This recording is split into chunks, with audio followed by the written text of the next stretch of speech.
Hi விவாஸ், எல்லோருக்கும் வணக்கம். இன்னைக்கு சிறகடிக்க ஆசை நாடகத்தில் முத்து மீனாவுக்காக அங்க பிரதர்ஷனம் பண்ணுறாரு. அதை பார்த்துட்டு எல்லா லேடிஸும் பாவம் இந்த தம்பி காலையிலையும் சாயந்தரமும் இந்த கோயிலில் தவறாமல் வந்து அங்க பிரதர்ஷனம் பண்ணுது. அவங்க மனைவிக்கு ரொம்ப முடியாமல் இருக்கான், ஏதோ உடம்பு சரியில்லையா, அதனால தான் இப்படி வேண்டிக்கிட்டு இந்த தம்பி அங்க பிரதர்ஷனம் பண்ணிகிட்டு இருக்குது. ஆனால் இது மாதிரி புருஷன் கிடைக்கிறதுக்கு இந்த காலத்தில் பொண்ணுங்க ரொம்ப கொடுத்து வச்சுருக்கணும்.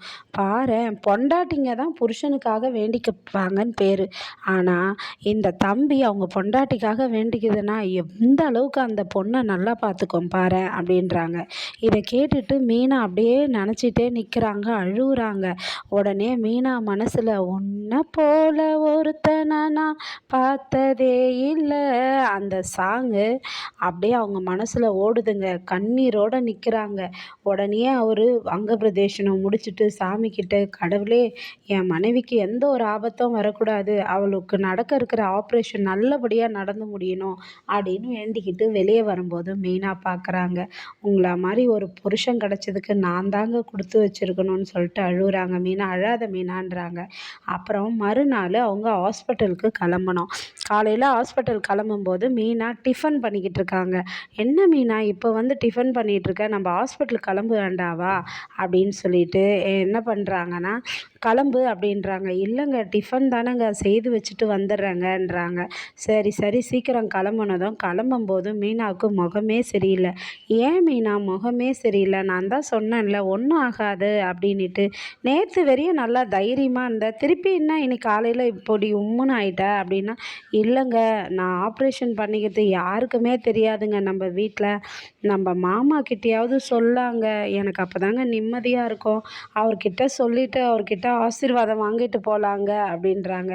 இல்லை மீனா, அப்பாவுக்கு தெரிஞ்சால் அப்பா ரொம்ப கஷ்டப்படுவார், அதனால் வேண்டாம் அப்படின்னு சொல்லிட்டு முத்து ஹாஸ்பிட்டல் கூட்டிகிட்டு போயிடுறாரு. ஹாஸ்பிட்டல் கூட்டிகிட்டு போயிட்டு அட்மிட்டும் பண்ணிடுறாரு. மீனாவுக்கு ஆப்ரேஷன் நடக்க போகுது.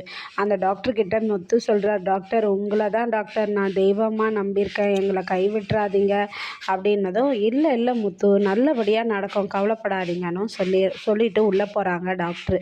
அப்போது அந்த நேரத்தில் வந்து என்ன சொல்கிறாங்கன்னா, டாக்டர் திரும்பவும் வந்து மீனா வந்து ஆப்ரேஷன் பண்ணும்போது பேனிக் ஆகிட்டாங்க, அதனால் அவங்களுக்கு ஹார்ட் பீட் அதிகமாக இருக்குது, அதுவும் இல்லாமல் பிபி ரொம்ப ப்ரெஷராக இருக்குது, இந்த டைமில் ஆப்ரேஷன் பண்ணும்போது ஹார்ட்டுக்கு கூட ப்ரெஷர் எட்டலாம், பாதிப்பு வரலான்ட்டு வந்து சொல்கிறாங்க. என்ன டாக்டர் இப்படி சொல்கிறீங்க, அப்போ ஆப்ரேஷன் நிறுத்திடுவீங்களான்னு கேட்குறாங்க சீதா. உடனே இல்லை இல்லை ஆப்ரேஷன்லாம் நிறுத்த மாட்டோம், அந்த ப்ரொசீஜர் எல்லாம் போய்கிட்டு இருக்கு, அதனால் கொஞ்ச நேரம் வெயிட் பண்ணுறோம், பிபி குறையட்டோன்ட்டு இன்ஜெக்ஷன் பண்ணியிருக்கோம் அப்படின்னு சொல்கிறாங்க. அதுக்கப்புறமா முத்து ரொம்ப பயப்படுறாரு. இது என்ன இது சீதா, ரொம்ப பயமாக இருக்கேன்னு. மாமா நீங்கள் தான் எங்களுக்கு எல்லாருக்குமே அட்வைஸ் பண்ணுவீங்க, கடைசியில் நீங்களே பயப்படுறீங்களே, தைரியமாக நில்லுங்க மாமான்னு சொல்லும்போது ரோகிணி ஹாஸ்பிட்டலுக்கு வராங்கங்க.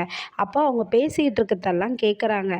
அப்போ ரோகிணி வந்து அந்த ஸ்டாஃப் நர்ஸை கூப்பிட்டு அவங்களுக்கு என்ன விஷயம், ஏன் அங்கே ஆப்ரேஷன் தேட்டரில் வெளியே இருக்காங்கன்னா, சீதாவோடைய அக்காவுக்கு வந்து ஆப்ரேஷன் நடக்குது, அவங்க வந்து ஒரு சமீபமாக ஒரு வயிற்றில் கத்தி குத்து ஏற்பட்டிருக்கு, அதில் கர்ப்பப்பை பாதிச்சிருக்கு, குழந்தை பிறக்குமா இல்லை பிறக்காமலே போகுமான்னு தெரியல, டாக்டர் சொல்கிறாங்க பிறந்தாலும் பிறக்கலாம் இல்லைனா பிறக்காமலே போகலான்றாங்க, அதுக்காக ஒரு ஆப்ரேஷன் நடக்குதுன்றாங்க. உடனே ரோகிணி இதை கேட்டுட்டு உடனே அவங்க மாமியாருக்கு கால் பண்ணி, என்ன விஜயா மேடம் எப்படி இருக்கீங்கன்னதும், எதுக்கடி நீ எனக்கு கால் பண்ண அப்படின்னு சொன்னதும், இல்லை என்ன என் குழந்தை எப்படி இருக்குது என்னான்னு கேட்பீங்கன்னு பார்த்தா கம்முன்னு இருக்கீங்கன்றாங்க. நான் எதுக்கடி உன் குழந்தைய கேட்கணும், அது என் மனோஜ் குழந்தை இல்லைன்னு சொல்கிறாங்க. இங்கே பாருங்க, மனோஜ் குழந்தை தான் இந்த வீட்டுக்கு ஒரே ஒரு வாரிசு, நான் தான் பெற்று கொடுக்க போகிறேன்றாங்க.